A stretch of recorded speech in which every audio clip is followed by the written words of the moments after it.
Reynor typing up a storm. MaxPax is asking me who's A and who's B. You're A. Because you're always an A plus in my heart. That's how we make the rules. MaxPax is asking me who's A and who's B. MaxPax, if you win 6 weeklies in a row by only losing 3 maps, you're always an A, mate. Thank you to Thil for the 34 months. It's been a very fun Friday, guys. Super fun stream. And what's an A plus? Highest grade in American standards. It's like a 10 out of 10. I love my interactions with MaxPax. What's an A plus? MaxPax is cool. He always makes me giggle, even if he doesn't mean to at all.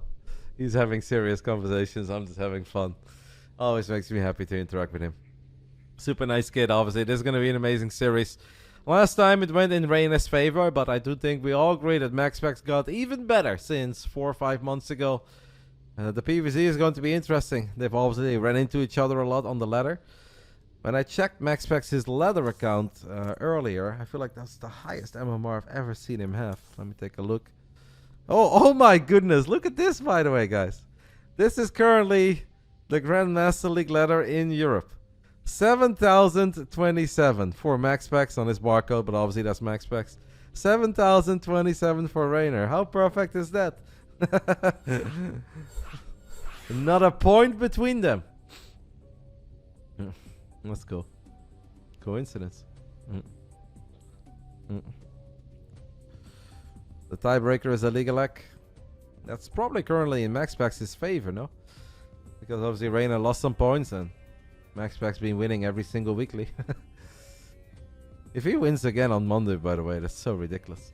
Where's Sarah? So I don't mind letting you guys know that I did ask Yona if he wanted to play.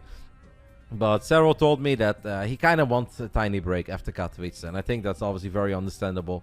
That man has been grinding his heart out for over a month to get ready in the best possible shape or form. In the end, he was ready. He played amazing. Let him enjoy the victory for a bit, right? He told me that he will whisper me whenever he wants to play. So we're gonna let the champ chill for a week or 2, 3, and whenever he's ready, you guys will see Sarah again in the Big Brain Bouts.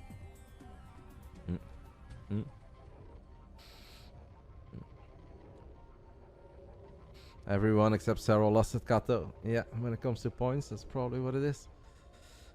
I mean, Maro dropped once. Yeah, Maro lost probably a crazy amount of points by losing to Cyan, right? Because Maro technically had a very good Kato. But yeah, losing to Cyan is not good for your legal lag ranking. That's kind of rough.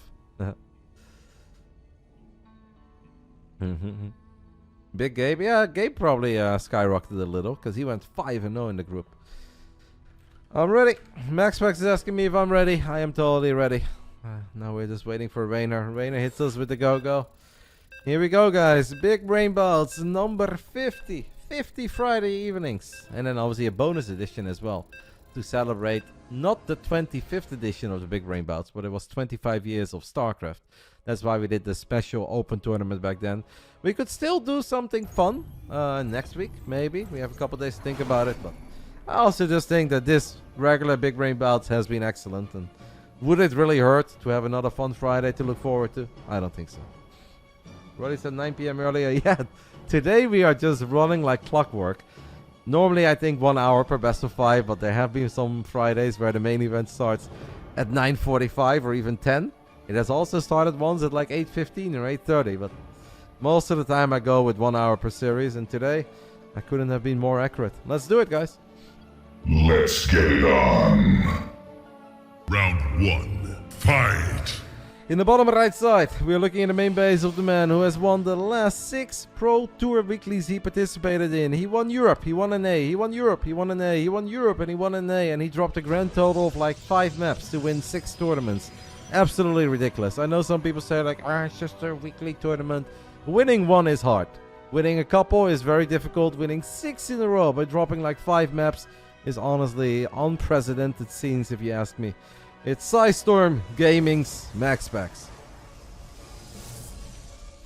In the top left side, we are looking at the main base of the man who's been running into him quite a few times on the ladder. This is the one and only BASILISK Reynor. Now, of course, Katowice Wasn't Reynor's tournament, unfortunately. Not even Reynor can win them all. Reynor had a lot of success in Poland in the past. He won it once. He made it to the final a year after that. Won Game S8 last summer. And I honestly do think that Reynor was in very good shape coming into this Katowice. But Starcraft is a freaking difficult game. And anybody who tried to play this game competitively for a living will tell you that it's difficult. And even players that are as good and talented as Reynor can have a bad tourney. Atlanta was not that much of a surprise because Reynor was sick in the build-up to Atlanta. He had to postpone his flight twice. So I don't think we all expected too much of Reynor in Atlanta, and that didn't work out is what it is. Katowice, we expected more. He expected more, but yeah, it's a difficult game.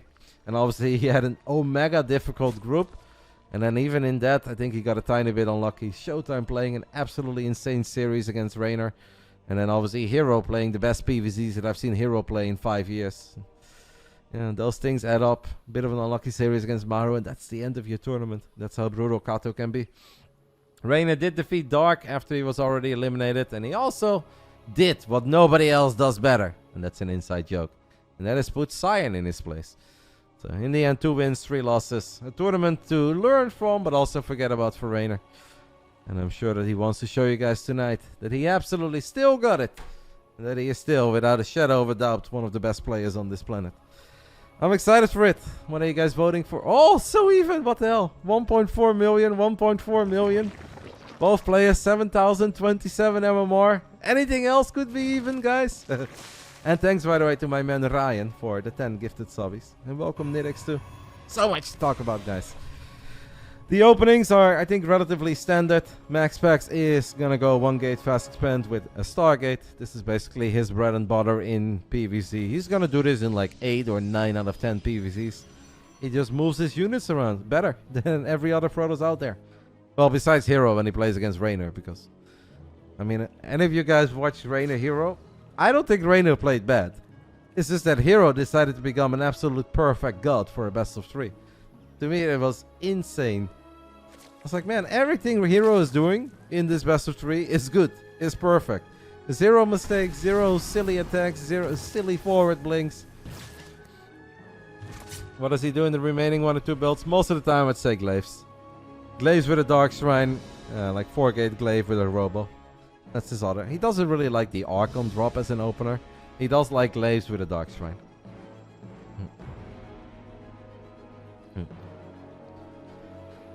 So far, Reynor not giving away anything. No drones. At the 3rd, Queen movement in the main base is good. MaxPax obviously knows that this is not going to be the same as some of the other Zergs that he has played in those weeklies. Where whenever we watch MaxPax play PvZ in the weekly, it doesn't really matter who his opponent is. It's just Adepts find damage, Oracles find damage. Against Reynor it's going to be a bit harder, but he does get 4 drones very quick. He can make it 5. Tiny maybe misclick there, but 4 is good though. 4 is very good without losing Adepts, without losing an Oracle. Killing 4 drones against Reynor is not easy. MaxPax does it.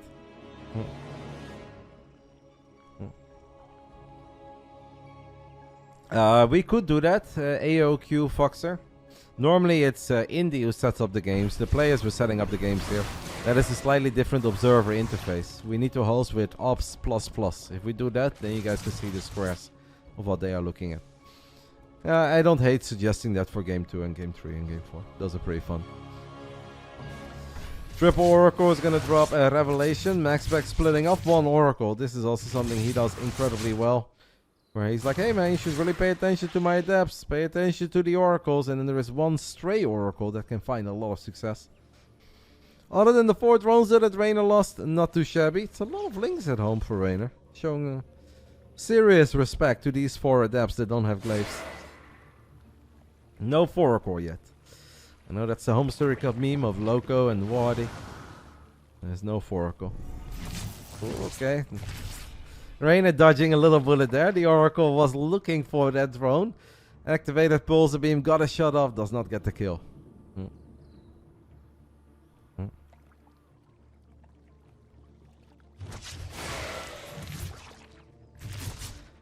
Pretty quick Robo Bay on the side of MaxPax. Quicker than I normally see him do it. I want to say it's probably for Colossus, because I feel like Disruptus this early I don't really see what they would do. Unless he expects Reynor to just send it with a bunch of roaches. But maybe it's like one of the things that he can go both ways. If Reynor decides to be aggressive with queens, roaches, ravages in his face, he can build disruptors. If Reynor doesn't do anything, he can go for the more reliable Colossus. Reynor has 73 drones and queues up 7 roaches. He's trying to activate that stasis trap, but MaxPax knows exactly what is up, so he's going to deny that. The robotics facility not building anything yet. As Reynor is wondering if he can find some success with all of these links, but that's a quick hive, by the way. Hell. 7-minute hive. Colossus on the way. As the Stalkers are going to try to do their thing, the Lings are going to run into the third base of MaxPax. All 3 Oracles are here.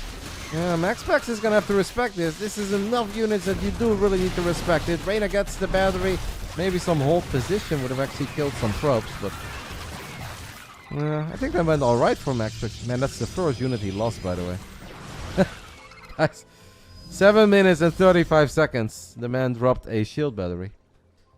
Alright, alrighty then. Alright, Reynor says, let's change that, and Reynor does find a couple probes. With a couple, I mean 1. Immediately turns around. Actually, definitely trying to be as annoying as possible. MaxPax still going for it with all these Stalkers. He's on 66 workers. Going up to 4 bases. Roaches, Ravages, Lings, Queens. With all these stasis traps, Reynor obviously needs to be very cautious, stepping off creep, but he's clearly on top of things. I think both of them playing very well so far, and Reynor obviously getting away with, I wouldn't say greed, because obviously MaxPax is trying, but Reynor playing very effective here. Super quick hive. 8 minutes into our game. The hive is done. Lurker then has been planted down as well. As we have another counterattack potentially at the third base of MaxPax, but let's take a little look at this Stalker fight first. Colossus is now shown up. More stasis traps going up. Reynor wondering if he can get in, and with a couple of roaches he can get in, but MaxPax honestly getting a tiny bit fortunate there with the timing of that Colossus spawning. So Reynor says, alright, I can do it in the natural. Maybe I can do it in the main base, and he's going to kill a lot of probes there. These probes were stuck. Colossus a little bit late in saving those. Super smart of Reynor, right, to complement that Ling attempt run by with a couple of roaches, because Lings cannot kill the adept, but the roaches can. I don't think that Reynor can really attack into MaxPax yet, though. MaxPax has a wire prism on the other side of the map. These Lings are somehow still alive. Ooh, a little bit sloppy there by the Prince of Denmark. Maybe the Lings in the main base distracting him. MaxPax making his first big error of the game, I'd say. Losing the War Prism as he flew it on top of the Spore Crawler. The Queens were there to finish the job. So Reynor now doesn't have to worry about that Prism anymore for a little while. And that's obviously lovely. With Vipers out, Seismic Spines on the way. Now Reynor is looking very good. 10 minutes into game 1. Reynor is looking excellent. It's been a very high level game, I think, from both sides. That was the first big error on MaxPax's side. MaxPax does still have a good army. And Reynor does not have adaptive talents yet. The speed upgrade for the Lurkers. This is so many Stalkers, by the way. 34 Stalkers. 3 Colossus with extended thermal lens. The Vipers are here. Revelation has gone down. MaxPax knows that the Vipers are here. The Observer is super important too. Reynor looking for another run by. Stasis Trap is going to make MaxPax's life a tiny bit easier. And Reynor has also used Contaminate on the Robo. MaxPax is going to need a little bit more firepower here. He does have money though, and he can warp in some extra units. He's going to use Battery Overcharge. Using this army to clean up the creep for a little bit. That's a bunch of roaches running into the third, but there's a stasis trap here too. It's going to make it a tiny bit more difficult for Reynor to find the damage he was looking for. But obviously Reynor is doing a very good job in being as annoying as humanly possible. Actually, a sick game so far. 11 minutes in. Reynor is a 5-base Zerg. Adrenal Glands on the way. Vipers are out. 10 Lurkers now, guys. 10 Lurkers against 37 Stalkers. MaxPax is going to have to do an amazing job in outmaneuvering all these Lurkers. Nidus attempt as well. Here come the Vipers. Abduct number 1 has landed. Abduct number 2 is going to go off as well. -2 Colossus. Nidus, by the way, guys, has very good potential because that Overseer is just chilling over here. And if a Nidus goes up in the back of the main, or the back of the natural of MaxPax, and 10 Lurkers come out with Seismic Spines and Adaptive Talents, Yeah, you don't run into that. Non-stop contaminates, by the way, on this robo. MaxPax says, alright, mate, I'll just build 2 more robos. Nidus is online, guys. Reynor is waiting, I think, for the right moment to plant that first Nidus, because the first one is the most likely one to succeed. MaxPax wants the Viper, gets the Viper. Here comes the Nidus, and MaxPax only has... Oh, he's supply blocked! MaxPax is actually supply blocked, guys, so he has no firepower right now. He can't warp in any units. He's still not reacting either, because this blob has been there for a while. He sees it now, but is that too late? Here come the lurkers, the stalkers. Oh, this is going to be so painful for stalkers. This battery over just killed the Nidus. He has no observer either. Where is the ops? 1 observer is coming over. It's only 5 lurkers. More lurkers coming out right now. Oh man, this is such a weird fight. I guess in the end, Immortals, battery overcharge, stalkers, and Archons are good enough. Not a Nidus has tried to go up in the main, but that one is going to get picked off. Good defense in the end. That could have been a whole lot worse. Whew.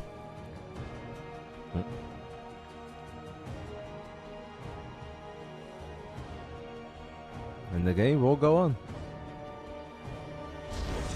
What is really cool about these guys is that obviously they are incredibly good in splitting up their army. And you often see a big army here, a big army there, and then they still have some APM left, some groups left to send a few more units into a different base trying to find some success. And there are very few people who can really do this kind of a dance with these guys for a while. But yeah, both of them are very good at it, so I guess we can see multiple fights at once across the board. Reynor left 2 lurkers behind this, so these lurkers are going to get picked off. There is an observer. What is MaxPax waiting for, guys? He doesn't care about it? Okay. Bit odd, but sure. Reynor has dropped the Nidus next to his own base. I don't know if that's to move his army around quicker or... But it's there. Also making some progress. High Templars have Storm. We have 5 High Templars out on the map. First Storm has been dropped. So difficult to attack into cannons and batteries though, even with lurkers. War Prism is chilling in the top side of the map. We'll try to keep an eye on it. MaxPax is going to use another overcharge. I was wondering if this army can come up this ramp or if he needs to sync up his units together. He thought about it. He drops the revelation. Whoa, 5 lurkers, by the way, running into this army, and it's Reynor who I feel like saw this first. MaxPax in the end does react. 1 Viper could have been feedback there. The Colossus dies. Very chaotic fight. I mean, they're just fighting across 2 screens right now. In the end, the lurkers are definitely doing their thing. MaxPax has lost a lot of supply. The oracles are somehow still alive. All 3 oracles from the beginning of the game are still alive. But MaxPax is forced to give up this base for now. He does not want to run into all of these lurkers. I think MaxPax definitely in a little bit of trouble. 1 Immortal left by itself wins the fight against the first Hydra. It's not going to win the fight against all these links. MaxPax fires up a modest ship. It's going to take a while though before that one comes out. Nice storm on a couple of the lurkers, Hydras and the Lings, but Reynor is not done yet. Reynor once more, stasis trap galore everywhere. Feedback lands on the Viper, but the Viper still landed his abduct on the Immortal. In the top right side, by the way, belongs to Reynor now. There was a War Prism too, but that War Prism has died. I don't know to what. Couple of big storms landing. I mean, the fights just don't stop, but MaxPax's supply is absolutely struggling. And his economy is not as good as Reynor's economy. Reynor looking really good here in game 1. 16 minutes in. He's not quite there yet, but I think he's almost there. What's the lurker count? Okay, it's only 4 right now. That's maybe not quite the amount of lurker counts. I mean, we saw Reynor play against Hero, and that game was impossible to call on this map in the Masters Colosseum. MaxPax sending 1 scouting zealot to the top right. He's going to see a naked base, I believe. 3 drones. Could go for these 3 drones. And Reynor has just fired up 12 lurkers, so the lurker count has gone from 4 to 16. Mothership is out.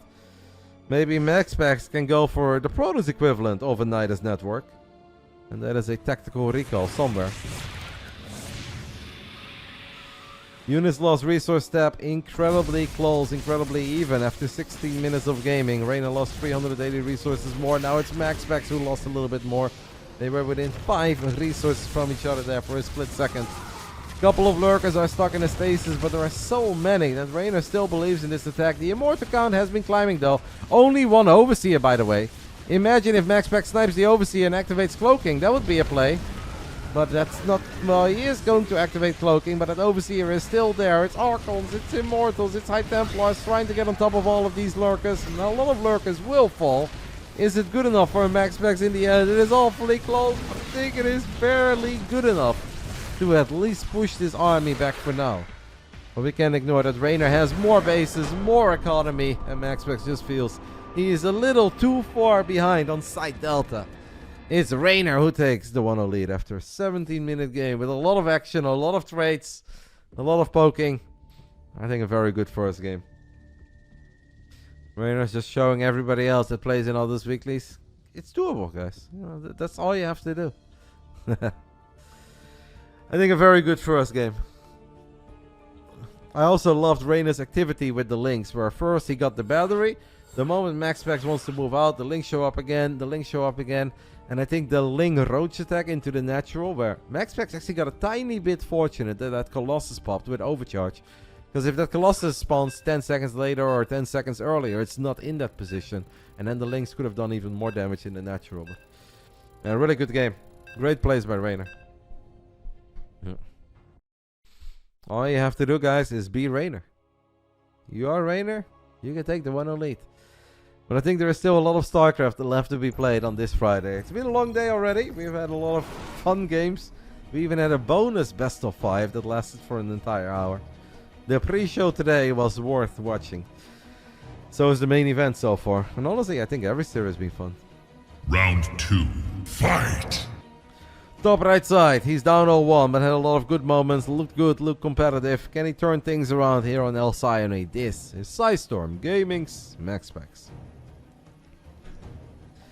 Bottom left side, we're looking at the main base of the man who got a haircut today. I don't think he has quite posted the final result yet, but trust me when I say, I think he looks good. He was joking that he wanted the Benjamin Baker, but I can tell you guys that he did not go for the Benjamin Baker. 1-0 up, Basilisk Reynor, bottom left side.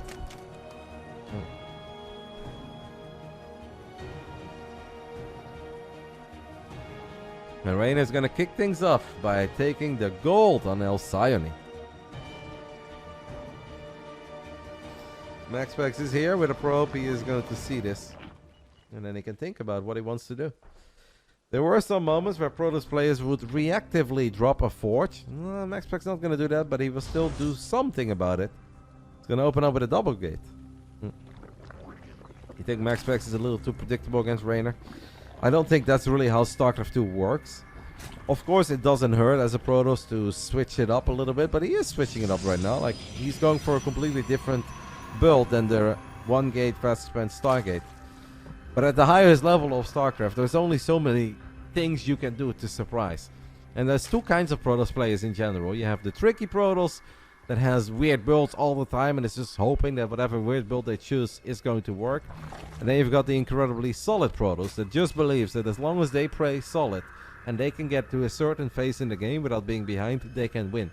MaxPax is going for the very solid approach, which I don't hate. But he's also showing us here that he is willing to adapt to whatever he scouts.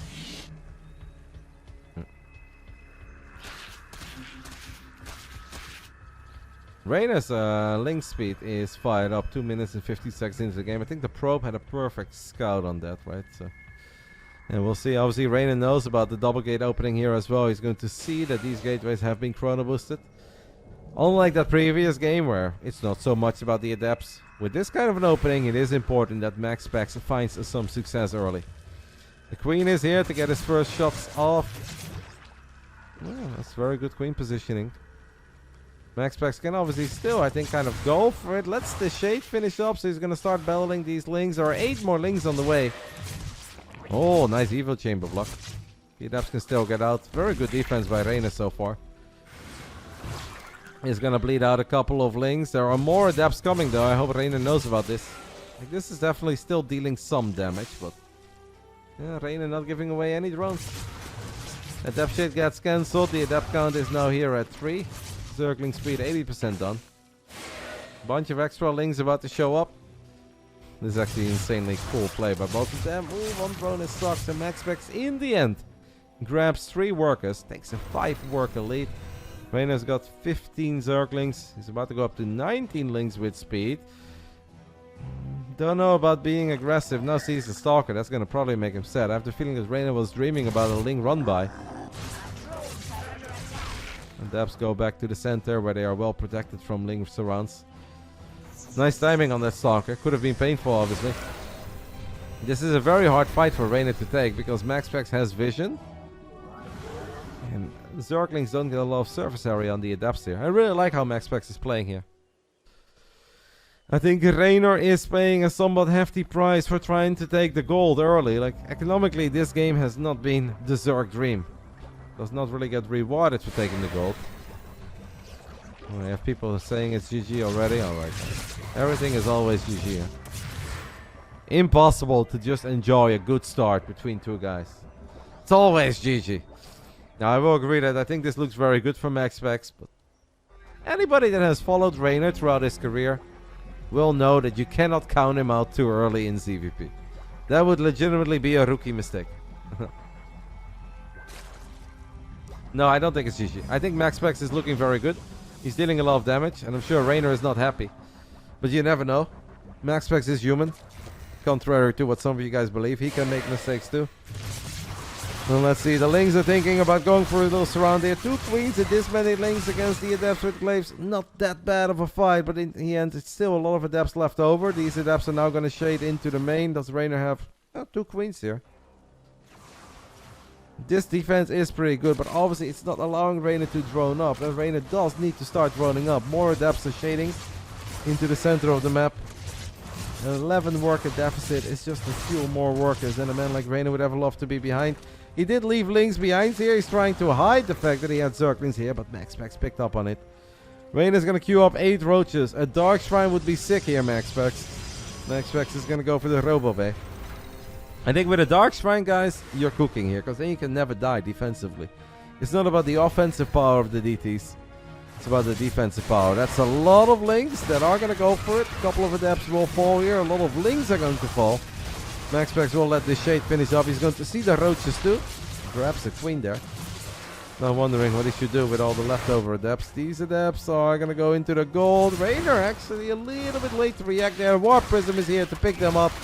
I mean, MaxPax is so freaking good, eh? MaxPax is in all the right places, and Reynor is just having a nightmare of a time when it comes to trying to drone up and trying to go into a normal spot. MaxPax says, you want to take the gold that's exposed? Do it. I'm gonna wait to punish this. Now we have our first disruptor on the way against a Reynor that is still hatchery tech. It's very important to keep in mind. Observer here is super nice, by the way. He's gonna push the creep back a little bit. Like, Reynor has 10 roaches. They are without roach speed. Reynor has a 17 army supply lead, but what do you do? And now you're gonna have to deal with a Warp Prism that can just unload Adepts in the main, in the natural. Find an awkward angle to get into the third base as well. Reynor is going to drone up though. And he's going to try to find a place that he can say, alright, I'm stable. It is 7-minute 2 base, by the way. Like, that is maybe worth pointing out. Reynor has made it very difficult for MaxPax to go up to 3 bases. And the first time that MaxPax actually tries, Reynor is there immediately to have something to say about it. But now 2 disruptors are going to get picked up. Warp Prism speed is ready, so that is a speedy Prism. MaxPax should be able to find a lot of damage. Adepts can take control of the Zelnaga Watchtower once more. Without roach speed, it's so hard to avoid big connections. 8-minute Hive game 1, 7-minute Lair game 2. Yeah, that's pretty much what it is. First ball! Oh, that's a good shot. Couple Lings and 5 drones. The second one is a whiff. The first one is a very good connection though. These guys are so good. Feel like they're both playing incredibly well. Is Reynor gonna go for a Spire? This drone is kind of screaming Spire to me, but I think he also knows that he won't have the time. Like, you just don't really have the time to drop a Spire. Well, he's still gonna go for it. He's gonna drop it in the main base instead. But I wish Reynor good luck, have fun trying to get that Spire online, because MaxPax is here with a pretty good army. A lot of slow zealots that are about to get charged. We've got a few disruptors in the mix. The roaches still don't have speed.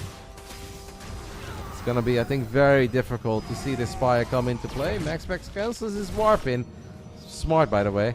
Realizing that he needs some units at home, so he cancels the warp in offensively, feels that his army here is big enough. He's going to get on top of the gold. He has units running into the natural as well, and he has warped in units defensively. The Zerglings are here, more force field, excellent force fields. And Reynor is actually not dropping corrosive balls to break these force fields yet. So more drones will fall. MaxPax is looking for another good shot, gets the double kill there. I don't think this is a Protoss army that's going to get cleaned up, guys. MaxPax was in the natural, he's still in the main, and he's all over the gold. That Spire is 85% done, but I don't think it's going to see the light of day, or... Okay, that's a 6 split by Reynor. But no, another force field goes down, and the Ravage is dropping more corrosive balls. MaxPax has done a lot of damage, but he's probably just waiting for that moment until he actually gets Reynor out of it.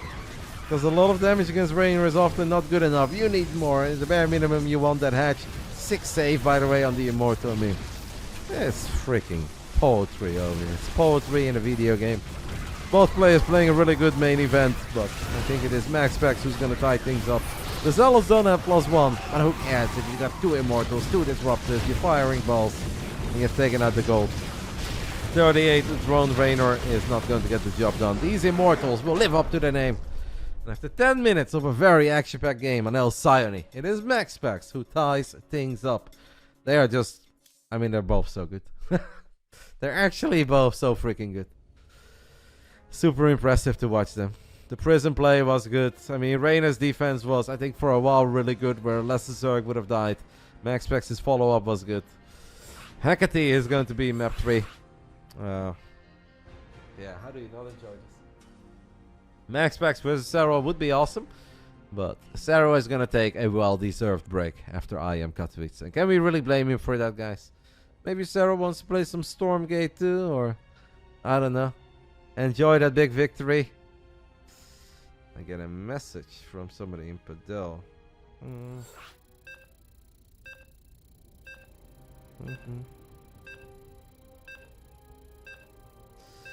have to take a look. They asked me if I can play tomorrow, but I have some different plans. But maybe I can combine everything. So tomorrow, I gotta take care of the bar. My local tennis club. Ah, it's actually at 4, so no, I can't. But from 4 to 7, 3 hours? Jeez Louise. They are using me. Round 3. Fight. Round 3. Big Brain Bouts. The main event and number 50. Really good series so far. Top right side. We are looking at the main base who has won 6 weeklies in a row. Absolute animal. From Denmark. Storm Gaming's MaxPax. I'm not allowed to get... I think I'm allowed to take a coffee on the house, but if I want a beer or a soda, I have to charge myself. But that's okay. It's fun. A little bit of community service. I enjoy it. Bottom left side, we are looking at the main base of the Italian Stallion. Looked fantastic in game 1. Got punished for taking the gold in game 2. This is BASILISK Reynor. I could give myself a tip, yeah, but it would be very pointless. Last time, my woman Vicky was there as well. She was there to help me. And then she was the first one to order something. And I was like, hey, no tip for you, man. And then she put $1 in the jar and I took it. It's like, thank, that's right. Look at me doing my best.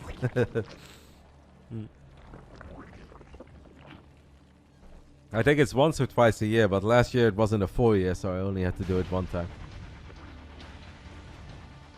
It's pretty fun. You can't imagine how MaxPax would play offline, better or worse? Well, I think it is somewhat safe to assume that the first time ever MaxPax would go to an offline event, fingers crossed that he will, because obviously we'd all love to see him because he's so amazing, that he might play a bit worse the first time, right? I think that goes for a lot of people. I can think of many players throughout my very long life in esports that went to a LAN event for the first time in their lives and they're like, I'm just better! I think that was sometimes a thing in the early days where a lot of people had very bad computers and you had people struggle with bad FPS at home and they would go to a LAN and they're like, look at us! Like, man, the game is so smooth, but Dunk in CS2? Yeah, I know that he was absolutely crushing in IEM, but I don't know much about Counter-Strike. I'm obviously thinking of Warcraft 3 and Starcraft 2. What does the money look like where you live? I have euros, mate. I mean, somewhat of a well-known currency.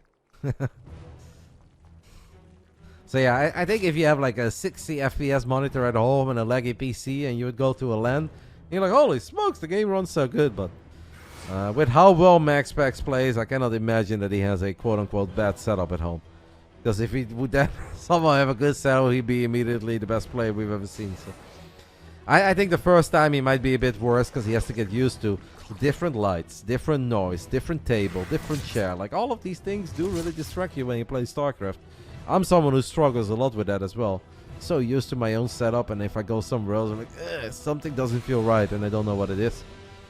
But the more you go to offline events, the less of an impact that will have. First two adepts are gonna let the shade finish up into this base at 6 o'clock. MaxPax gets a drone, is close to getting a second one, but won't get the second one. He's not done yet though. What whiskey do you drink? Most of the time I like Woodford. Woodford Reserve I think is excellent.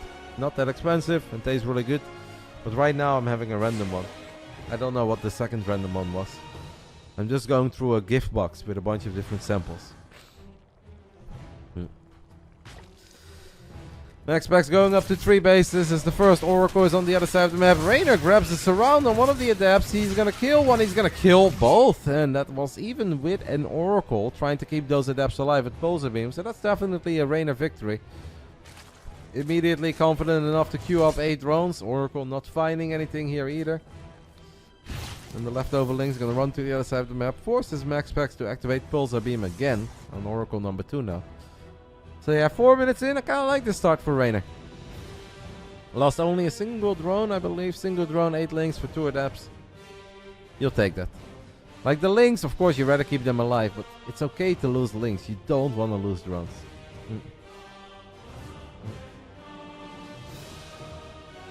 I love the American whiskies quantum. I haven't had a lot of Jack Daniels over the last year, but I always like Jack. It's like solid. Can always count on Jack. The 2 Oracles of MaxPax though, you can always count on as well. They're gonna dive into the natural, grab 3 drones. The Stray Oracle, Reynor knows about it. Spore Crawler a few seconds late. And if your Spore Crawler is a few seconds late against MaxPax, he's there to punish you. Grabs 3 more. Pretty competitive start to game 3 here. The Lynx, I don't think we're able to do a lot on the other side of the map. Nope, still just the 2 adepts. So pretty good Oracle movement by MaxPax. He makes this look easy, by the way, guys, but try it. Anybody that plays a lot of Protoss on the ladder will be like, yeah, that's not what my Oracles do. You try it, your Oracle flies into 4 queens and a Spore, like, ah, damn it. Or you like go for that 1 extra drone, but by trying to get that 1 extra drone, you lose an Oracle. It is just practice, practice, practice for MaxPax, and all of his hard work has really paid off as well. He's so good right now at figuring out when he can and cannot go for it. And you rarely see him have sloppy Oracle losses. But then we look at 5.5k Protosses, the 6k Protoss. We're like, oh, this guy's really good. Oracle dies, Oracle dies, Oracle dies. Just there's a difference between good players and the very best. When it comes to Protoss, MaxPax really is the very best. What is the best place to visit in Europe? I think that depends what you're looking for. I don't know if you're looking for a chill holiday or if you want an adventurous holiday. If you want to go for a city or if you want to go away from the city. So I think it's hard to answer that, right? Everybody looks for different stuff. Austria is very beautiful, Quantum. I'll give you that. I will not say a bad word about Austria. The Lynx are going to show up right when the Stalkers leave. Reynor gets the surround immediately, by the way. That's painful for MaxPax, who uses overcharge. But this is Reynor, mate. He's not attacking your probes. He's attacking your battery. A great little run by. Not crazy damage. And somehow it's only 1 probe. You kidding? Wow. I feel like Reynor deserved more there. I don't know how you guys feel about that, but it kind of feels that Reynor deserved more than 1 probe. I also love Spain, by the way. Spain is always great. Valencia is awesome. Bilbao was cool when I visited. Never really gone to Barcelona, but I'm sure it's cool.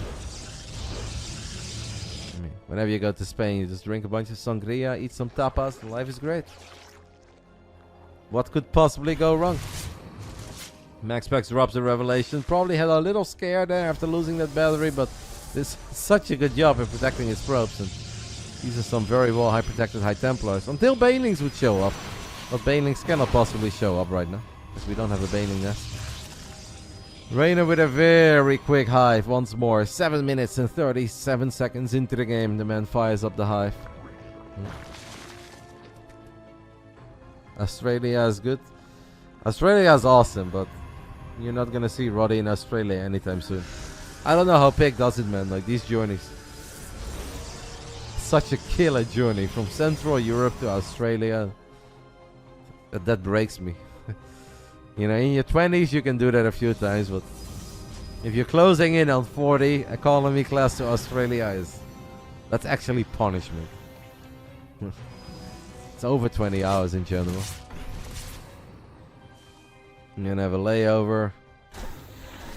When I went to Australia, I think I had an 11-hour flight to Shanghai, and then I had an 11-hour flight, 11 hour and 50 minutes to Melbourne.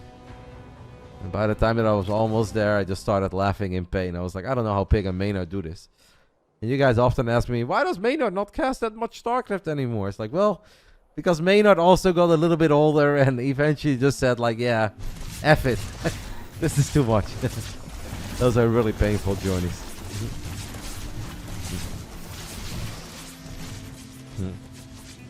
Yeah, it's often like 5 or 6 days as well, these poor dudes. MaxPax has embraced the fact that this is going to be a macro game. Both players are working on 86 workers, triple Stargate, fleet beacon, very quick +1 air weapons, by the way. This has been something I was streaming about for a long time. If you know it's going to be a game like this, just start getting those air upgrades. It's so silly to only queue them up by the time you build your first carriers. Get a bit ahead of the situation. That is what MaxPax is doing.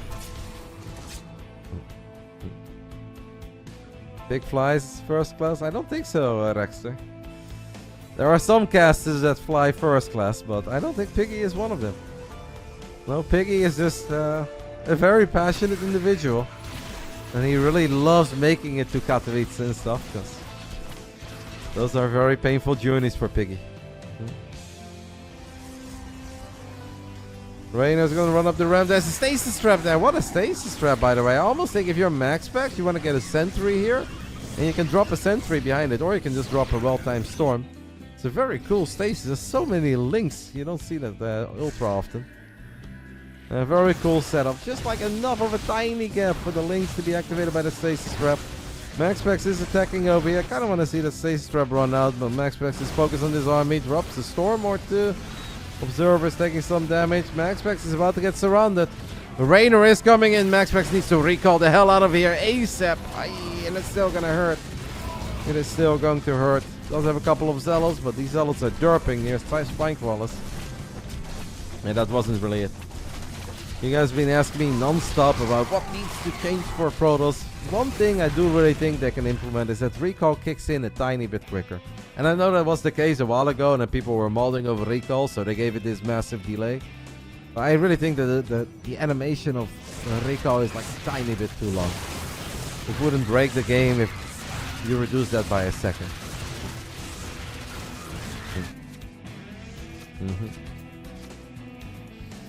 War Prism is in the center of the map as Reynor is denying the 5th base again. And Reynor is also kind of broken into the original 3rd base, I guess. I mean, crazy big fight right now. No Overseer, so we activate the cloaking ability of the mothership.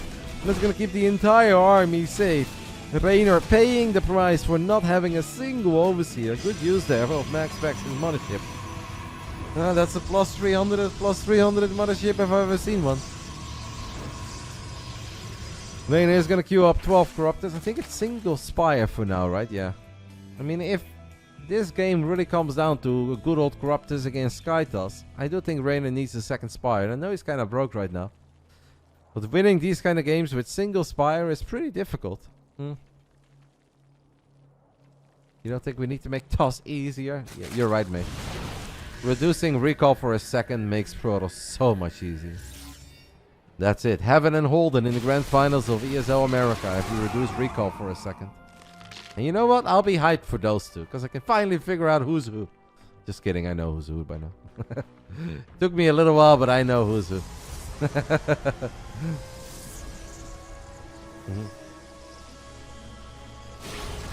Mothership on the bottom side of the map is going to get abducted and is going to get picked off. think MaxPax was hoping for a tactical recall, maybe bring the army from the top side to the bottom as well. A little while ago, I don't know if it was Skillers or MaxPax that had a game like this against Reynor. And the game looked really good for Reynor, but one of the recalls just grabbed the army of the top side of the map, brought it to the right bottom side of the map. And it actually allowed the Protoss to break a very strong defensive setup of Reynor.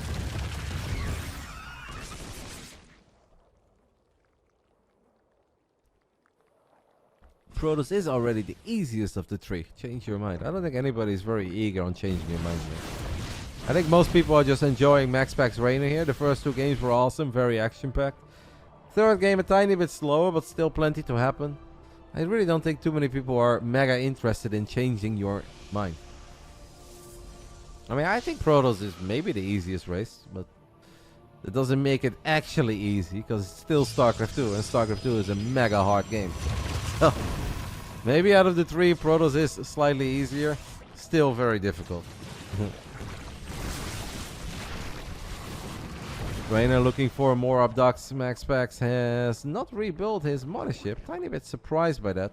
He's now sending a low HP Prism into the main base, but he's maxed out, so he can't actually warp in anything. Maybe it's just a distraction maneuver. Main army in the center. That's a lot of lurkers. I don't see an observer there. We have two ops. Actually, there's an observer with both armies.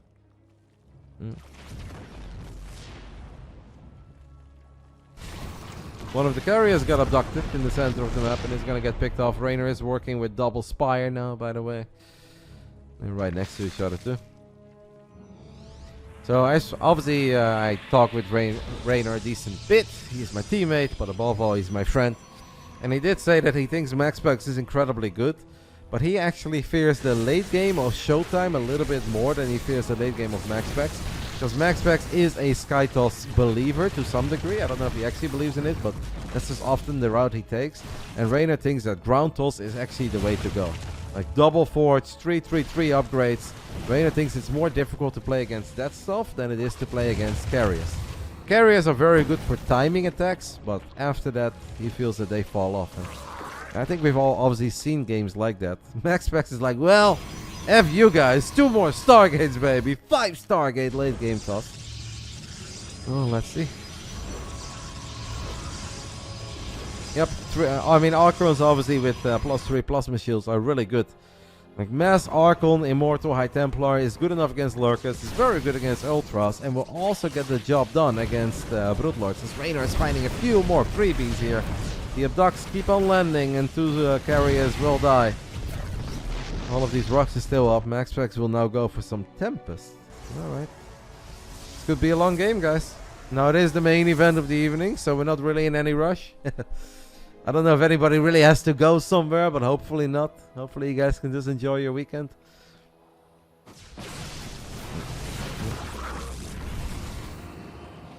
I'm actually just going to quickly answer this dude that wants to play Padel with me at 4.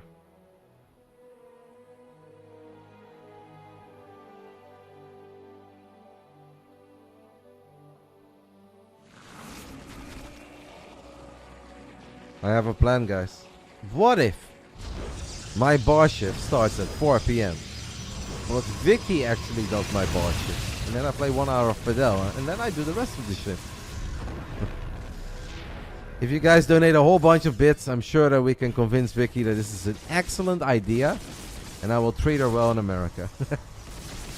I'm sure she's thrilled about this idea of mine. I have to admit that I'm kind of thrilled about it. You'll be tired. 1 hour of Padel doesn't exhaust me. I don't want to brag, but I'm kind of a young god these days. When I started playing paddle, like after 15 minutes, I was like, and I needed water. But these days, I can play like non-stop for an hour. I'm like low-key molding if other people take breaks. But I'm like, just get on with the game. Obviously, I don't say anything. People can drink water, but 1 hour is fine. How much gas did MaxPax lose? I don't think we can exactly see that, but overall the unit loss resource count is incredibly even, which I don't think is too surprising to you guys. But maybe MaxPax has leveled up a little and he's gonna go for the full NEEP America F yeah approach, where It's no longer all about carriers, it's just about getting a bunch of Tempest and cannons and batteries near next side are pretty good. Reynor lost a decent amount of Corruptors there, I think. Reynor lost more than MaxPax.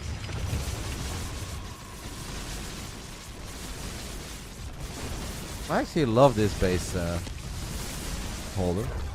Haven't. That was not on purpose. One infestor gets picked off, the Fungo is going to whiff. I think this is a really cool base. And it's very good. It's probably like it's the best base you can take. It's better than a full gold. Feedback lens as well. As a Reynor abducts the Observer, I guess. 3 Tempest died, 7 Corruptors in total have died. It is very difficult to defend.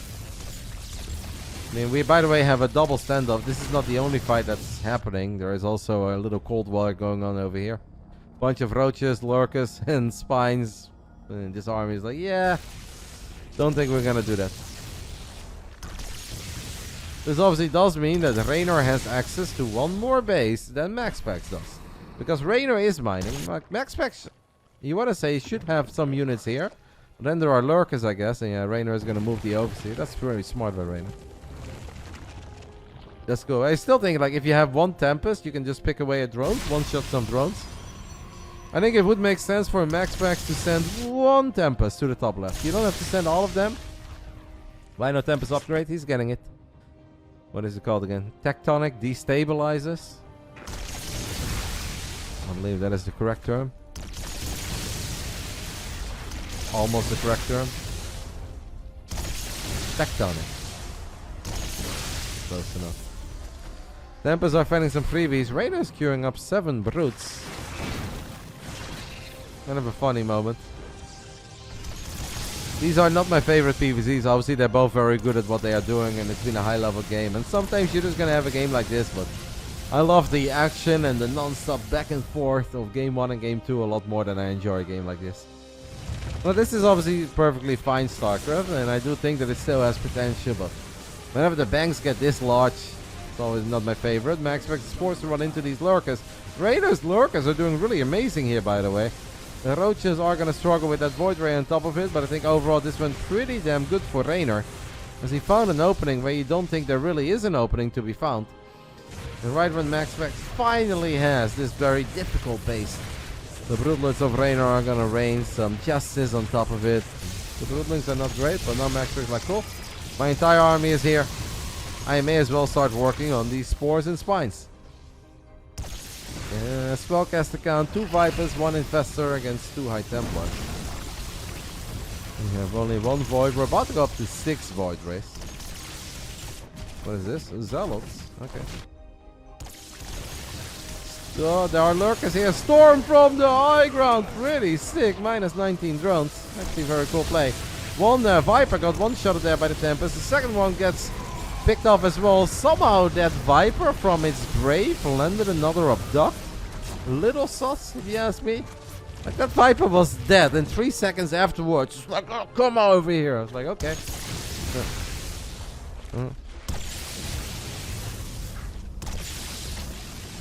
Sure enough. Units lost resource step, still incredibly even, guys. This is ridiculous. They are 11 resources apart. After 22 minutes, they were 11 resources apart. How's PSV doing, by the way, guys? I have no idea. I guess they won. Tell me that Heracles caused an upset. Who is winning? It's a good question. I mean, chat will tell you that it's definitely GG for somebody, but we just don't really know for who yet. 2-0, that's a bit underwhelming, though. They're losing it, guys.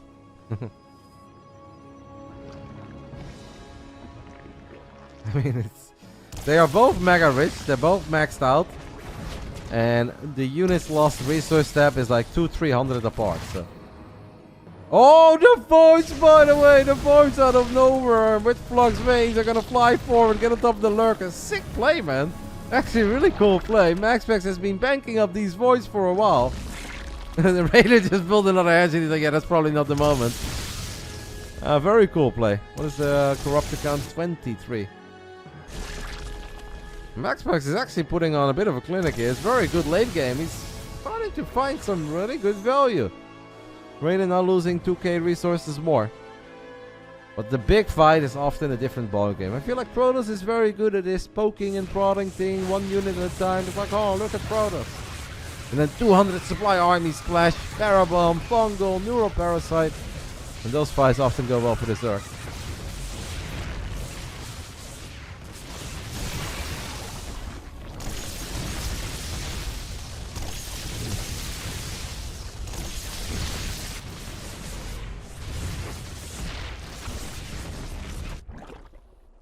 Where are these Tempers going? It felt like that was a mistake. But it's okay. Still doing that thing. MaxPax looking for another revelation. A few Fungals do land, but Fungal is not all that hot anymore. Here come the Corrupted Pain Train though. We do land one storm. The carrier gets picked off immediately. We're still battling over here as well. The Ultras are going to have a very hard time. They don't have the speed upgrade. Huh? Oh, they look a little slow. Reynor is missing his... well, it's because he's only getting the first upgrade. Never thought that the upgrade was that big of a deal, but they do look a little slow without their upgrade. So Ultras and Corruptors are here as MaxPax is going to go for a recall of his main forces. Vipers. I'm going to get an Abduct. Maybe a Parabomb? I think Parabomb on the Void Rays are good. MaxPax sees which one is affected immediately. Brings it back. MaxPax with a little error here in the micro. Not quite Liquid Clump. Liquid Clump. That can be only one, guys. Prismatic Alignment is still a thing though, so maybe it's a bit too early for Reynor to run into all these voids. We're still battling over these center bases. Reynor has obviously mined more of this base and has tried to take this base. MaxPax has tried to take that base. In a very even game, I guess we could say that it's better for Reynor because Reynor has actually mined of this one. But MaxPax has traded better over the last 5 minutes. MaxPax is saving his money for the next game. Not quite how it works. Oh, Viper's very low on HP. In the end, it does get picked off. And Ultra dies too. Reynor probably wondering, what should I build? And Reynor decides to just go all out on the Ultras. Makes 8 of them. He still doesn't have his little Ultra speed upgrade, eh? Ooh, a Fungal, by the way, would be sweet here. Very satisfying stuff if you enjoy watching a lot of ropes fall. Reynor does land a couple of Fungals. Both players, their worker count is dropping, but it's obviously okay when you're this rich. MaxPax is not taking out a very important base though, but obviously he's losing an important base as well. The Voids, guys! Where are those Corruptors? The Corruptors are all the way to ball that the Void Rays have shown up once more. Absolutely love the way that MaxPax has been using these Voids, but now he does get Fungaled and he can't recall because he has already recalled. So a couple of Voids will go down. Reynor has 152 army supply. Ay, that's a lot. MaxPax, the Mothership is out by the way. He could recall to the Mothership. I think Nexus recall is on cooldown. Mothership recall is not. Well done. It's a good play there by the way, because he would have been wiped out by that massive army of Reynor. MaxPax makes in some Immortals, some Carriers, some Voids. Obviously we had some battles. A couple of bases have fallen. Some bases are mined out. Very long third game between these two. Cannons are gonna fall here immediately as Lynx with Adrenal Glands and 3-3 up. Actually only +2 melee. Surprising by the way, guys. Reynor did not get +3 melee. Imagine if the Ultras could get 2 swipes off here, they won't. No Ultralist speed upgrade for Reynor. No +3 melee, but Reynor is still just gonna go for it, he believes. Looking for an Abduct. Battery Overcharge has been activated. That Archon is going to tank for days. Reynor, you can take this fight. I know Ultras are good, but look at that Archon with Battery Overcharge. That Archon is doing God's work. Unbelievable. Straight out of the Legacy of the Void cinematic. This bad boy just stopped an army. That actually was mental. Oh no, that was not the place for Ultras to fight. And yeah, Reynor is rich, but you do that once or twice and your entire piggy bank is gone. A single Archon just stopped 9 Ultras there. Yeah, now MaxPax is like, you know what? Can I just keep on going? Sure, why the hell not? Reynor does still have some money, but maybe he's out of larva. Yep, he's out of larva. Does he have queens? Only 2 queens. A lot of energy on that queen. 6 more ultras, but again, Reynor does not have +3 melee. Reynor does not have his little ultra speed upgrade. And I do think that really matters, especially if you're attacking off creep. You need to rewatch that. I think we can rewatch that, because I think both players may want a tiny break after this game. What was it, minute 27? Oh, yeah. That reminded me a tiny bit of the battery overcharge. Very different scenario that Hero and Showtime had on Alcyone. And if you were cheering for Showtime, that was so painful. The Immortal standing right next to the battery, and that battery overcharge just going for the entire fight. And I was like, no! Overcharge, guys. No matter how big the armies are, no matter how well upgraded the units are, overcharge matters. You guys want to see that on Doc 2? I can't do that, mate. You can take a look at the VOD. All the games will always be posted to the Basilisk YouTube channel, guys. Exclamation mark Basilisk in the chat. Reynor is really battling here, but once more an overcharge has been activated, and the overcharge is very good. The ultras have +2. Still looking for the these are not the fights, man. And these are so expensive. The Corruptors are doing their thing. No Overseer. There is not a single Overseer again. So the Mothership cloaking ability, and it's really starting to look that after 29 minutes, this is slowly but steady going into MaxPax's favor, as MaxPax is taking out base after base and is just taking better fights, better trades. Reynor has now lost 11k resources more. For getting a few, I think, important upgrades, especially just the fights. Those were not the fights. Like ultra speed matters, +3 melee matters. But I don't know if you can ever take a fight like that one against that Hero Archon. A few Fungals will land, but Fungals alone are not going to kill all these wards. The cavalry is here, all the Stalkers show up, and the Prince of Denmark. Sure, he's losing a lot of units, but he is going to take the 2-1 lead after a 29-minute game on Hecate. We can take another look at the Archon that could, because that was one hell of an Archon. Alright, here we are, guys. 25 minutes into the game. We're gonna fast forward. Army gets recalled. Army runs towards this base. Reynor sees his army and he decides to chase. And there is one hero battery here, and then there's a hero Archon here. Look at this guy. He says, alright, guys, follow my lead. And he just stands there.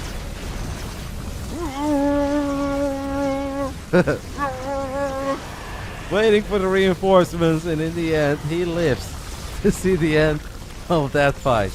0 kills, but all the assists. Power overwhelming. MaxPax takes the 2-1 lead. Have they already hosted game 4? Yes, they have. Tiny break is okay if anybody needs it. Just letting them know, because that was okay. I just wrote in the lobby, I was like, tiny break is okay if anyone needs it, because obviously they played 2 very intense games, and then they played a 30-minute game, and then Reynor says, yeah, I need 3 minutes, be right back. So if Reynor takes a tiny break, we're going to take a tiny break as well. We have a giveaway, guys. Exclamation mark giveaway in the chat, where you guys can show some love to Basilisk and let them know. And win some prizes, obviously. We also have the Basilisk Discord. That is exclamation mark Basilisk Discord, all one word. If you guys want to play in the BBB, you can let them know there. You can obviously let them know in my Discord as well. We have a designated Big Brain Bouts channel in my Discord. Yeah, I'll put you on the radar. I can't promise you get invited, but I promise that I'll consider you. And that's all I got. Tiny break after that. Game 4, MaxPax Reynor coming up. I do it again. Tiny game break. Game 4 coming up. I am the king of misclicks tonight, guys. I have never clicked on that stupid webcam thing so often. Well, 2,800 people. I had no idea. Let's go. Vamos! Great to see you guys. Still hungry for more Starcraft after Kata. We love it. Alright, I am back. And let's see if our nerds are ready as well. For game 4. MaxPax is asking, are you back yet? I am. But I think he needs Reynor too. Whenever Reynor is ready, we can fire up game 4. Very good game so far. Obviously, game 3 was off to a slow start, but that was a late game masterclass from MaxPax. Reynor did have 1 or 2 upgrades that could have used, and obviously just took a bad fight or two. It's so hard to attack into cannons and batteries. MaxPax is showing us that he has made some progress in the late game as well. It's not all about carriers anymore. The Tempest play was excellent. Let's go ahead and hop into Game 4. Heartlet, often a very action-packed match in this matchup. Hopefully you guys have been enjoying the 50th edition of the BASILISK Big Brain Bouts. I know we have a Monday night tradition on this channel, but after 50 editions of the BBB, I kind of feel we have quite the Friday night tradition as well. Obviously, massive shout out to Basilisk for allowing me to run this event every single Friday. Round 4. Fight! Bottom right side of Heartlet. We are looking at the main base of the man who's on an absolute tear in the weeklies. He has won 6 in a row while dropping like 5 maps or something. And apparently it's not just the Monday night that he can do it. He can do it on a Friday night as well. This is Storm Gaming's MaxPax. Top left side, we are looking at the main base of the man who's definitely playing a very good series so far, but still finds himself trailing 1-2. Can the comeback hit turn things around one more time? Representing Basilisk, it's Reynor. Ibra, no, because that VOD I was listening to common music, and whenever I listen to popular music, I need to delete the VOD, so that VOD is lost, my friend. You cannot enjoy me molding over Mac. But we can always do it again. Different matchup though. Comeback kit is Clan playing. Reynor has made a lot of comebacks throughout his career, mate. The IM Katowice that Reynor won, I think Reynor was trailing like every single series. Clem is definitely a comeback kid as well. He was once upon a time down 0-3 in the grand finals of the Europe Regionals against Reynor. And he turned that one around and he won 4-3. But Reynor has made a lot of comebacks throughout his career. There is a way, RX, but I don't really have that in most streams. Like for instance, this VOD will of course be available. And most of my streams are available. Just once in a while I feel like lathering while listening to Drake saying inappropriate things. And then I have to delete the VOD. But I don't do that too often. I know, Ibra. You're gonna have to wait, mate. I'm sorry. This is something I decided in the beginning of a stream whether or not I play that kind of music. And if I'm ever casting, I never do it. Any stream that involves any casting of me, I never listen to mainstream popular music, copyrighted music.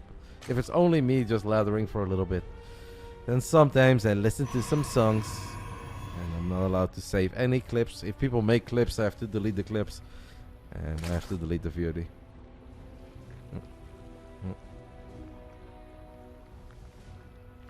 Thank you, Junsi. I appreciate the kind words, mate, and that gifted subby. 1 gate, fast expand for MaxPax, adapts into oracles, gonna be the name of the game. Reynor is probably going to play a, I think, similar style to Game 1, even though... Oh, he brought Game 1 home, right? Yeah. Yeah, I think it's gonna be very similar to Game 1 on side Delta. Now, Heartlet is the map where Reynor does still sometimes believe in the Baneling. The Baneling lost a lot of its power, 5 HP is gone, and obviously +2 melee Banelings no longer one-shot probes. A good start here, by the way, by MaxPax. Pylon block kills the drone. It's gonna force Reynor to take this base.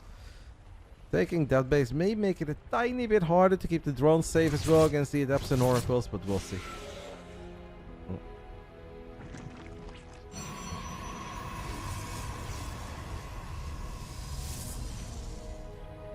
I do love Canada, Bruno. You're not wrong. I've had the pleasure to go to Canada many times in my life and I've always had fun. I don't think there's ever been a bad Canada trip. Quebec City, Montreal, and Toronto. Those are the 3 places that I've gone to. And all 3 were awesome. Why is that base harder? Because I think it's easier for the Oracles to bounce between the main and the third. And obviously you can attack the drones while being in the main. I don't know if it's a whole lot harder, but maybe a tiny bit harder. I mean, Reynor wanted this base first, so... And MaxPax made a... Ooh, that's a quicker Twilight Council, by the way, guys. Worth keeping an eye on. Quicker Twilight Council for MaxPax after only 2 Oracles. Has not gone for 3 Oracles. WCS. Yeah, but we had many different tournaments. There was an IEM in Toronto, but I didn't go to that one, actually. But yeah, there were definitely some WCSs. We went for NASL once. NASL Season 3 Grand Finals. The one that Stefano won. Ooh, MaxPax is going to take a lot of damage on one of his Oracles. Will not lose it. That's, this is definitely different, guys. Oh, charge. So it's a little bit like the hero build, but it's not totally the hero build. because there is no forge and there is no +1. MaxPax is trying to catch Reynor off guard here in game 4. Reynor does drop a Roach Warren. I want to say at a perfectly fine moment. So I don't know if this is really going to do all that much. There is no forge. Somebody else just did this build. I casted this. Who was this, guys? I feel like it was at IEM Katowice. Somebody went for this build. And I mentioned that it's very close to Hero's build, but not quite. Maybe actually Hero did it as well, where he switched it up a little. Obviously, without the forge, without the investment in +1, you should be able to hit a tiny bit quicker. But yeah, your Zealots are going to struggle. For people who don't watch Starcraft all the time, +1 is a very big upgrade for Zealots. Because the Zealots attack twice with +1, they kill a Ling. If you don't have +1, the Zealots need to start their third attack animation and then need one strike of the third attack. It's a very important upgrade that obviously makes a night and day difference. The Adepts got surrounded. Reynor's queuing up 8 roaches, I think, at a perfectly fine moment. The Zealots are going to reveal themselves. They are first slow Zealots, but I think Reynor is more than ready for this, guys. You look at these 10 roaches. I don't know if Reynor exactly expected this, but he has definitely sniffed something out. I feel like he should be fine, as long as he puts the roach. I don't like them here. I like them here a lot more. Or here, yeah, that's a perfect spot, right next to the Sport Crawler. One queen, that's the queen with a lot of energy, by the way. That is going to get surrounded, or at least semi-surrounded. It's a decent amount of Zealots, but I think Reynor is fine here, guys. Roaches are really good against Zealots. It's a lot of Zealots, to be fair. Wait, Zealots are really good? Zealots are still kind of doing their thing. Reynor should obviously be fine eventually. This went a little bit better for MaxPax than I thought it would, but I still wouldn't really call it a success. I mean, it's a big investment. Lost one of his oracles as well. Did kill 4 queens. That's the highlight, I guess, of the attack. Overall, if you're Reynor, you're happy with this. Good job. He's gonna drop this Spire. I'm gonna see our first Spire of the best of 5. Alright, it was BBB. Well, then we can just think of a PVZ that we casted last week. But I don't know who played last week. No, last week we didn't have a PVZ or a BBB because we were in Poland, so it's 2 weeks ago, number 49.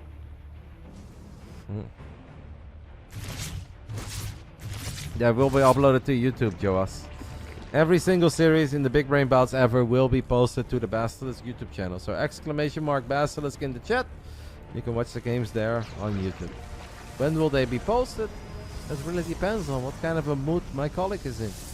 Sometimes very quick, sometimes it takes a little while, but they will be posted.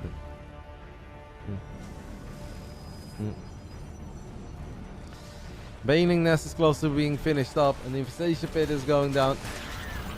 +1 melee, well on the way for Reynor, who's on 85 drones. He's gonna be feeling pretty good about the spot that he is in. Spire is done. I'm gonna queue up 6 mutas since he still has 6 queens. I just want to take a little look at the queen count, because obviously he lost 4 queens earlier. MaxPax is enjoying double forge, and Blink is done. Stalker count is pretty high. This is still an army that Reynor absolutely needs to respect. MaxPax wouldn't be MaxPax if it didn't have like a tiny distraction maneuver and a tiny attack somewhere looking for some damage. Stalkers are gonna go in deep. They're gonna get on top of a Ravager immediately. Reynor needs these links to show up. Here are these links. Stasis Trap is only going to get a queen. That actually helps out Reynor, because now that queen won't die and it was very low on HP. 5 Zealots in the top right side though. Definitely starting to make life a little annoying for Reynor. MaxPax doing a very good job in making it difficult for Reynor to figure out where he needs his units.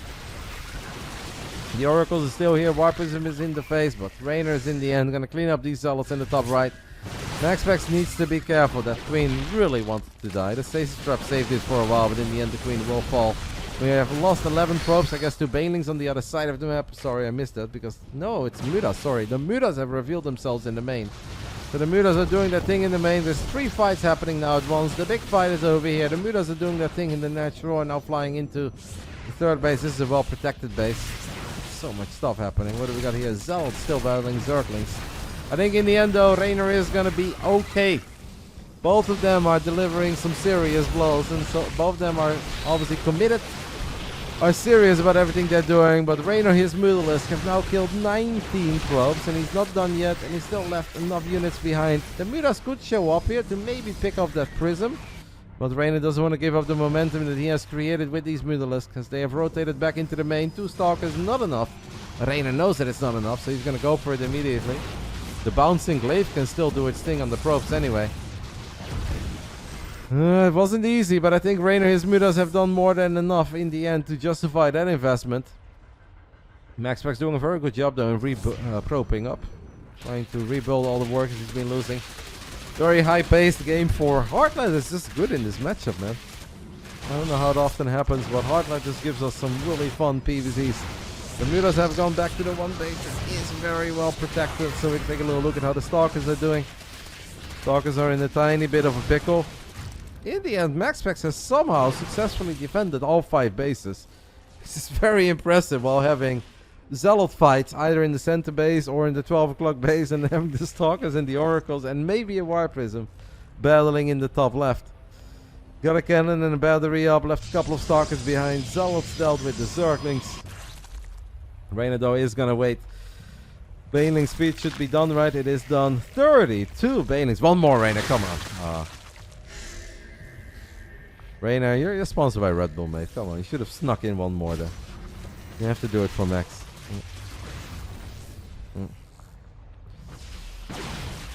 Wire Prism is gonna fly into the main, but it's gonna be so difficult for MaxPax to deal with those 32 Banelings that Reynor has warped in. We don't have any Colossus, we don't have any High Templars with Storm. It is just Stalkers, and Stalkers are okay if they have shield batteries and cannons to help them out, but against some Lings, against some Banelings, this feels like an overwhelming amount of Zerg. Obviously, MaxPax is also doing his thing. Jeez Louise, there's so much happening. Zealots in the main, Zealots in the top right.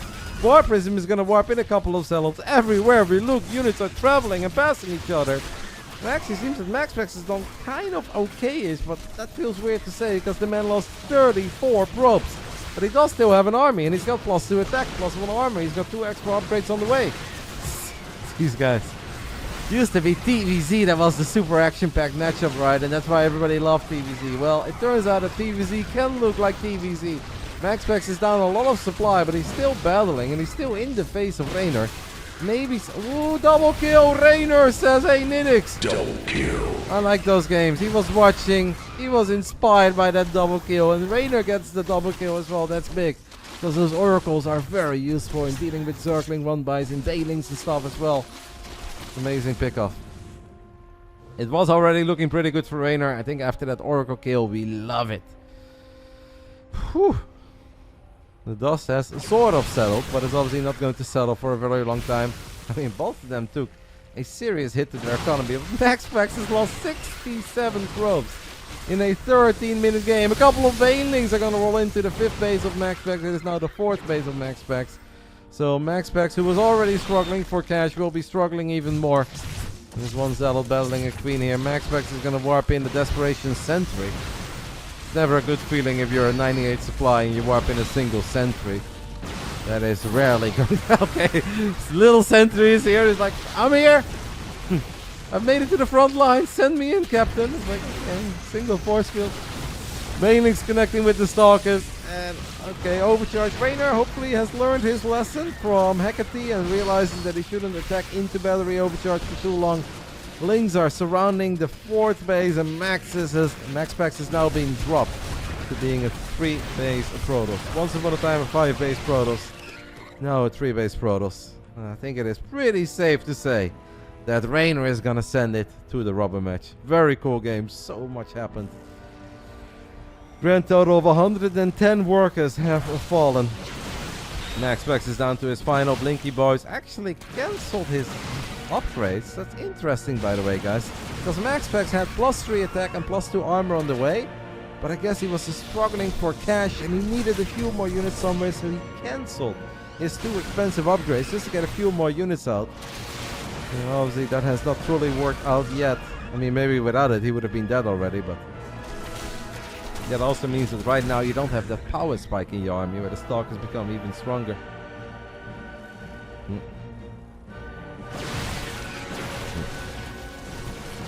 Lings, Roaches, and Ravages are going to battle with these Zealots. The Archons cannot stand. Cannot hold the line forever. Lings are going to fully surround this Archon. The Archon is going to get picked off. The Stalkers are going to get surrounded, and that will do it. After 15 minutes, it is Reynor who sends us to a game 5. It was 110 workers, 77 probes. Wait, actually no, I can't count. Yeah, maybe it was 100, yeah. Very awesome series. I mean, overall, I think this entire day was awesome. We started 1 hour earlier with casting because we had a grudge match from the RotterdaM Discord. And that one absolutely delivered too. So we had a 3-2 PvP, then we started a 3-1 TVT, a 3-2 PvZ. We had a 3-0 PvT co-main event, but those games were awesome. And now we have an absolutely fantastic main event. MaxPax and Reynor are going to distance. It's been sick. It has been very, very sick. Has Reynor killed a single rock all series? I think most of the rocks made it to the end. Final round, Oceanborn. Alright. A map where some defensive Protoss play is pretty good. Final round. Fight! For the last time, we are looking at the main base of the man who's played one hell of a series. Can he close it out? He's on an absolute roll in those European Pro Tour weeklies, or the American Pro Tour weeklies, winning 6 in a row. Can he finish that off with winning the Big Brain Bouts? Number 50 main event as well. This is Storm Gaming's MaxPax. Great main event, yeah, but I have to thank these guys. It's not me, guys. It doesn't take a rocket scientist to figure out that Reynor, who's in really good shape, and MaxPax, who's winning every single online tournament, would make for a good best of 5. I would love to take kudos here, but I think you guys would have came to the same conclusion as me. It's just awesome to see that it actually delivers, because even when we are looking at 2 of the best players in the world, sometimes you're going to get one-sided series, right? It can be a 3-0 or a 3-1 in one-sided games. Has not been the case. These 2 came to party, they came to play, and it's been one hell of a show. Top left side, Basilisk Reynor, the Italian stallion, looking to show us that he's still one of the best players on this planet after a disappointing IM Kato. I think it's safe to say that he has looked really good in this series. Sure, he'd really love to win it as well. They have played a decent amount against one another on the ladder over the last few weeks. We took a look at their profiles, and for anybody that joined the series later, both of them were rank 1 and rank 2 in Grandmaster League, with 7,027 MMR. Like, legitimately tied in MMR. Rank 1, rank 2, leading into this main event. And then it turns out we have an awesome series, guys. Who could have thought? We need to invite Sarah. Well, I already said it before. I did ask Sarah, but the champ wanted to take a break. After that Katowice performance, I think we can all agree that if Yona wants to take a little break, let him have a little break. We'll see Sarah in a couple weeks.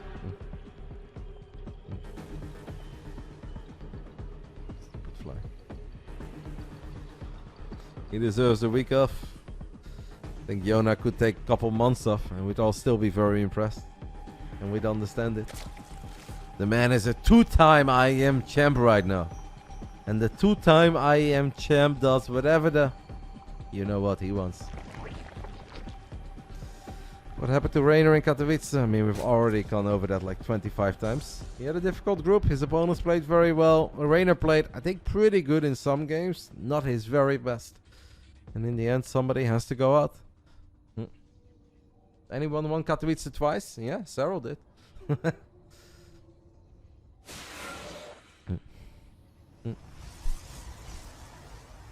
I think before that, no one did.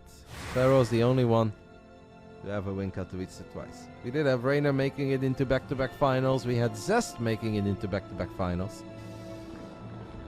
Rogue won it twice. I think Rogue won BlizzCon twice, no? I think you guys are confusing BlizzCon with Kato. I don't think Rogue won. SOS obviously won BlizzCon twice. SOS has never... Well, SOS won Katowice once. The $100,000 winner takes all. Rogue won BlizzCon once and Kato twice? I guess I'm confusing my years. SOS won BlizzCon twice and Kato once, but I guess Rogue won Kato twice and BlizzCon once.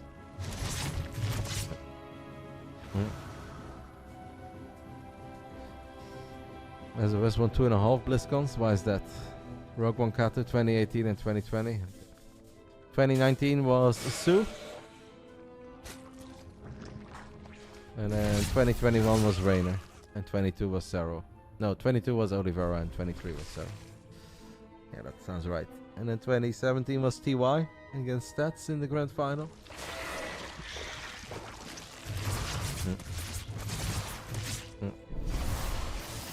Adepts and Oracles are gonna get on top of the Queens. One Queen falls, second Queen low on HP. MaxPax really wants the second Queen and he gets the second Queen, so he gets 2 Queens very quickly. I don't know, this is a bit different. 2 drones, 2 Queens, 5 links. I guess it's pretty damn good for a single Adept. MaxPax is not gonna be too unhappy with that. Does need to keep in mind that 2 Oracles are somewhat low on HP now, but yeah, he'll take that. Killing Queens ain't easy in the early game. Killing 2 Queens is normally borderline impossible. Reynor does have a nice work account though. Like, it's a bit of a trade-off, right? Where obviously losing drones is painful, losing Queens is painful too. But most of the time you have an additional Queen or 2. Yeah, but the Katowice that pulled one was a little bit different. Because that was a region-locked Katowice, right? So it wasn't open to everybody. In the other years, IEM Katowice was always open to everybody. It was like the end of the year IEM circuit, because we had 2 different circuits. And then later on it became WCS, right? Or just the big IEM Katowice. But the one that pulled one, obviously very impressive to win. But that wasn't open to everybody. Volk or Teperia, I'm not sure. You mean how much goes to the team? If you mean when it comes to players winning prize money, that varies. But it's honestly a little bit outdated that teams take a percentage of the prize purse. There are still some very big orgs out there that will take some. There are also plenty of esports orgs that will say player gets 100%. It's honestly, to me, it's kind of silly almost that a team would take prize money if the team does not have to pay for the flight and the hotel. Like the whole reason why in the early days of esports you would have to give a percentage of your winnings to your team is because organizers never paid for stuff. So it makes sense that if your team pays for the flight, pays for the hotel, gives you the opportunity to play, that they get a small percentage of the prize money. But if ESL pays for everything, why would the team take some of the prize money? So it's a little bit outdated in my opinion. But some teams still do it. Most teams don't. Or at least a lot of teams don't. Alright, 7 minutes in. MaxPax is going to go for the double Robo and the Robo Bay. Reynor has once more dropped the Spire. That Spire is in the main base. The Spire that was excellent on Hardlet. 84 drones after 7 minutes is obviously not too shabby.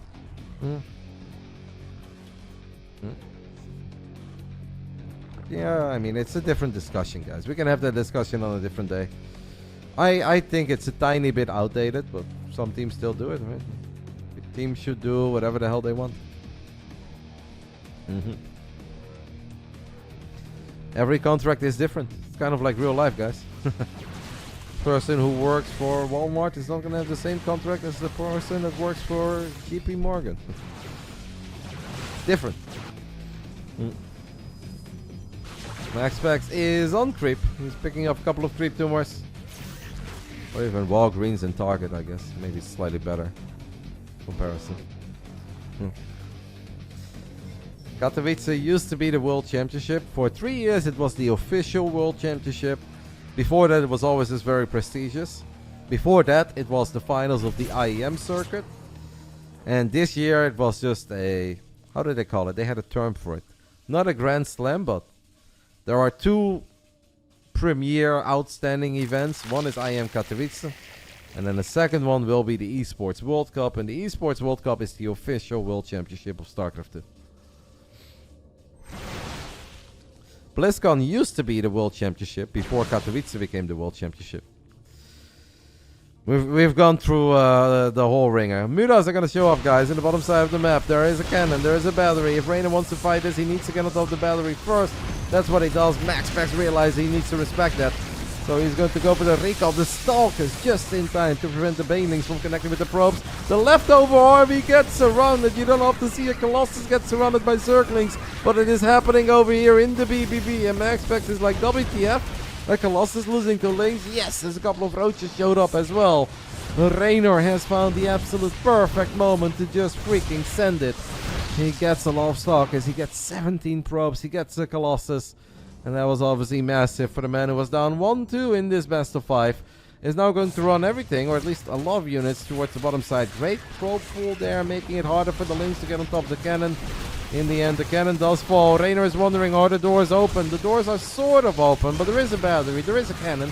This battery is going to get picked up. Reynor is splitting off those Zerglings into the main. Turns around again. Turn around. I won't sing.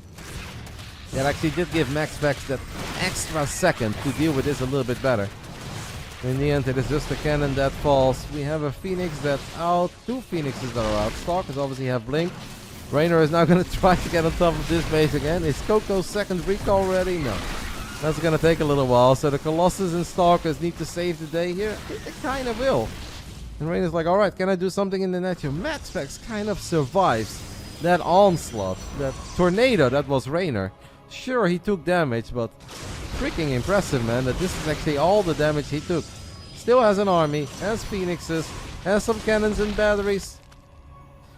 Reynor is obviously a Hive-Tech Zerg, and I don't think that MaxPax should be moving out anytime soon. With Hive-Tech, Reynor can fire up Vipers, and Vipers with Terror Bombs or Abducts are big.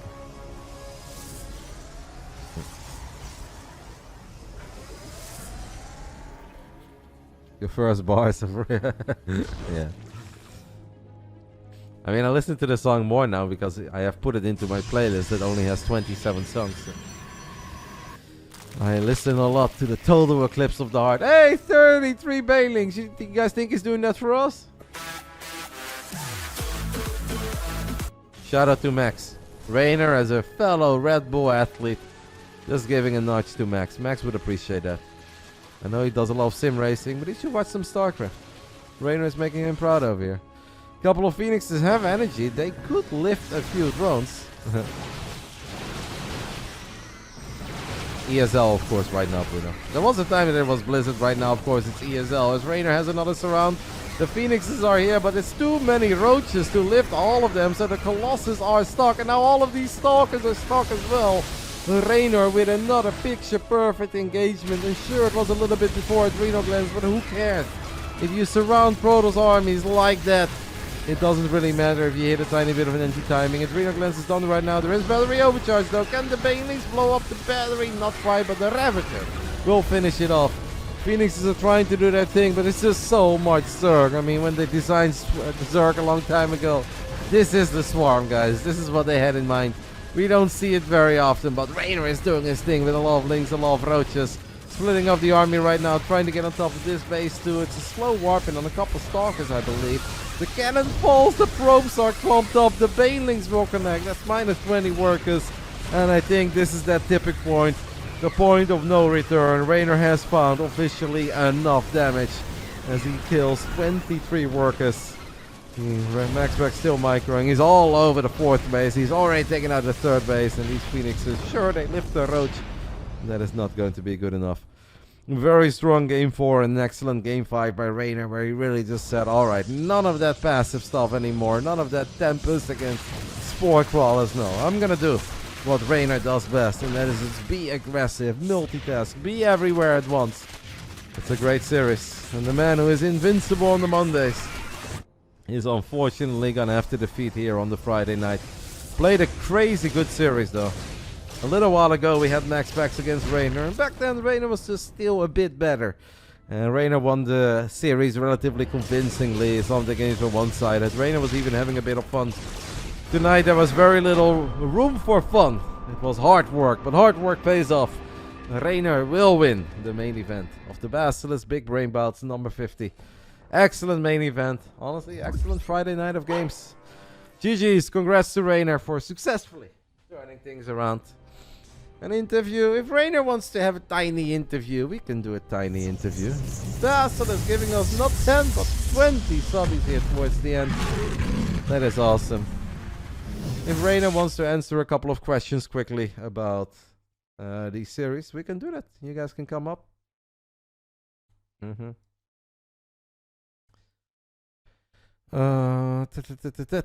Let's take a look.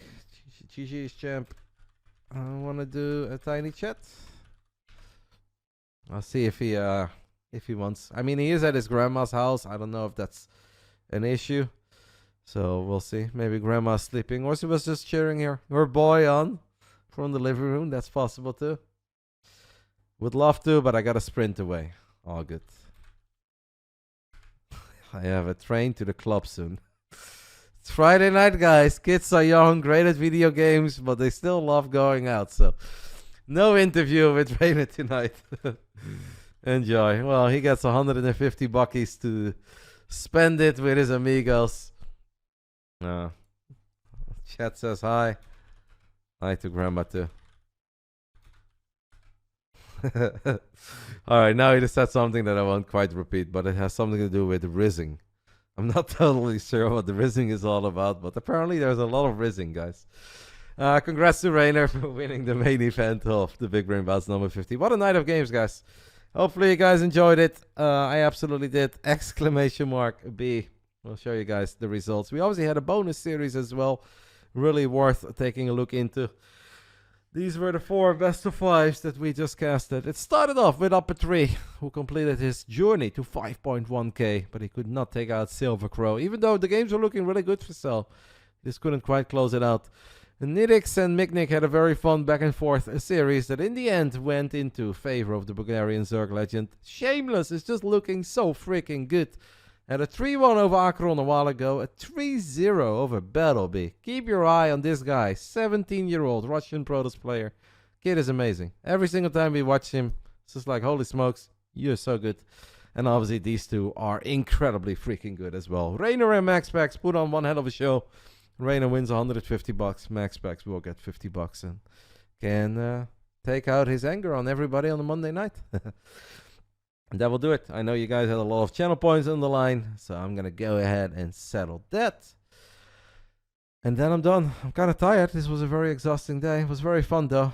We still have the giveaway. 47% of you guys thought MaxPax was going to win. In the end, 53% believed in Reynor. He was down, but the Italian stallion showed resilience. In the face of adversity, he sent it. Big shout out to Baum for giving me a gazillion channel points today. Yeah. Baum was sick. That will be the end of my quote-unquote show. I don't really call my stream show, but if you guys want to call it a show, it was a show. And I think it was an awesome show. I'm happy with it.